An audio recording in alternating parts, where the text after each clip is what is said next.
who I have this morning. This is Wrigley. Wiggly Wrigley, as we like to call her.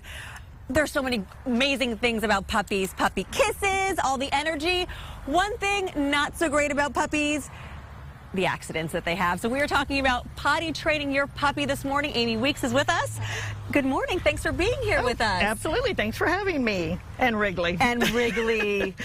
She is a sweetie. You said she's 4 months old. She's 4 months old. She's a chocolate lab, and her owner has worked so hard with her. You can see she's still kind of working on preventing that jumping. Yeah. But she's got some great attention going. We're really working with a little bit of impulse control is what we call this. Her being able to handle. We all need to learn about impulse control. Yes, we do. So potty training, I know it's a tough thing to do, and I assume the best thing to do is start early, start right away. Yeah, so I remind clients you're either pay up front, you're going to put the work into it up front, or you're going to be working on this for a couple of years. So it's really worth digging in, paying attention, getting everything going. So the first thing that I usually suggest is to limit the amount of space that you have. If you bring your puppy home and give them access to the entire house, too many choices for your puppy. So they tend to not want to pee or poop where life happens for them, where they sleep, where they eat, where they play.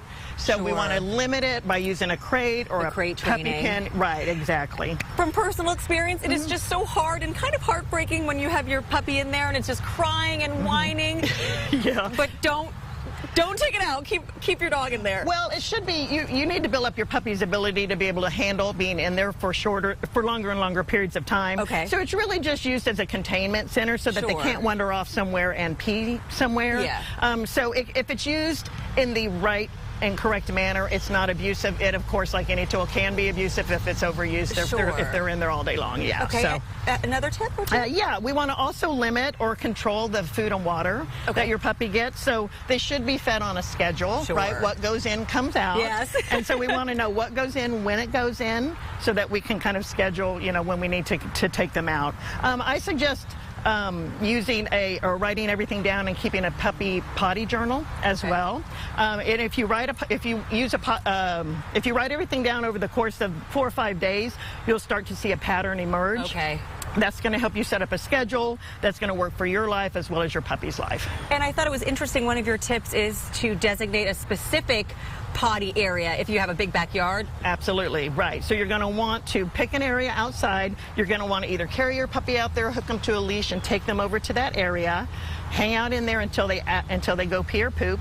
And then you can reward them with a treat, you can reward them with affection, but you want to make sure that they fully empty that bladder while they're there. So sometimes puppies will pee once, and then people take them right back inside. And they go right away. And they go again, right. So make sure they have time to kind of walk around. They might pee a few more times. They're fully emptying that bladder before you head back inside. They don't get their freedom until they fully empty that bladder. And like you said, the reward system is okay to Reward use? system, yep.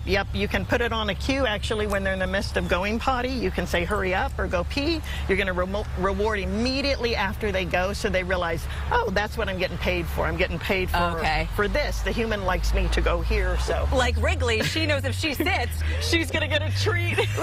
Yes, Wrigley's like, this human likes me to sit here, and she will keep feeding me. Perfectly fine, yep. And then finally, if you've got a good schedule going on, if you're monitoring the food and water, you're limiting the space, and your puppy is still having lots of little tiny accidents all over the place, check with your vet to make sure they don't have a urinary tract infection or there's some medical issue going on. Patience. You're going to need a lot of patience. A lot of patience. Both you and your puppy. Yes, a few sleepless nights, probably getting up in the middle of the night, taking your puppy out. It's all worth it, because once you've got the potty training down, you're good. You're good to go. Yeah. Just takes a little bit of time. Yeah, absolutely. Amy, thank you for joining us this morning. You are welcome. And Wrigley, you are a good girl. Yes, you are. Yes, you are. You're going to get some nibbles. Oh, my goodness. Let's not take off too much of my makeup. Yeah. I still have anchoring to do. Thank you very much. So much love about puppies, right, you guys? Oh, cute dog. All right, Puppy Jen. kiss it. Yep. All right, we'll see you when you get back in here.